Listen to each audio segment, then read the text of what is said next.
When local residents saw the plan by the spiritual order Sufism Reoriented to build this project in their neighborhood, many were up in arms. Anything new always generates a certain amount of opposition. If you look at everything from the Golden Gate Bridge, which was strongly opposed when it was started, to almost everything else, that's the kind of energy that, in a sense, is the hallmark of good change. Despite opposition more than a decade later, those seemingly futuristic plans became a reality in this neighborhood of Walnut Creek, California.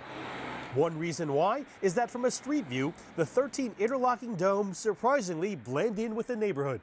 County restrictions limited the domes to be no more than about 10 meters high. In order to have enough living space, designers decided to move the construction underground. So this garden is now the roof. We're on top of the entire concourse. It's 22,000 square foot of roof that you're standing on. It was made possible by the invention of a lightweight product called mesopore, which is a recycled glass. It comes in a shape like gravel, but it nests together so the water can go through it to the drainage below. It also doesn't absorb water. This skylight dome gives us a peek from above, leading down to here. 2/3 of the concourse is underground, about 44,000 square feet. The distance from here to the west end is 273 feet, almost the length of a football field. 350 members of Sufism Reoriented come to this non-denominational spiritual sanctuary and school.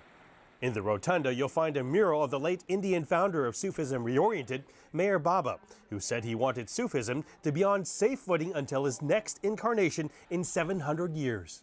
Well, we took him quite literally at that. And so when we brought our designers together, the first criteria we gave them was we had to have a building that lasted 700 years. Well, there was a pause, there was some laughter, but then when they realized we were serious, they got down to the business of showing us how that could be done. We want to build a building that will last 700 years. What was your reaction? Well, I say good luck. We caught up with the architect of the project via Skype. Alan Ritchie was partners with the late famous architect Philip Johnson, whose work at the Pre-Columbian Art Museum in Washington, D.C. caught the attention of Sufism Reoriented spiritual director.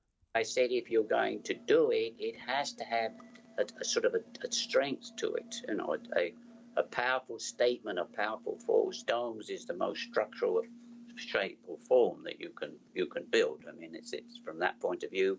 But domes are, to me, they're timeless. Double crystallized marble and rebar interwoven into the walls. Engineers made sure to go above and beyond construction codes. That precision was on display during construction when workers hoisted in a 12-meter bronze sculpture called the New Being. The sculpture is built on top of an anti-seismic base isolator, the same technology used in skyscrapers like the Bank of America Tower in San Francisco.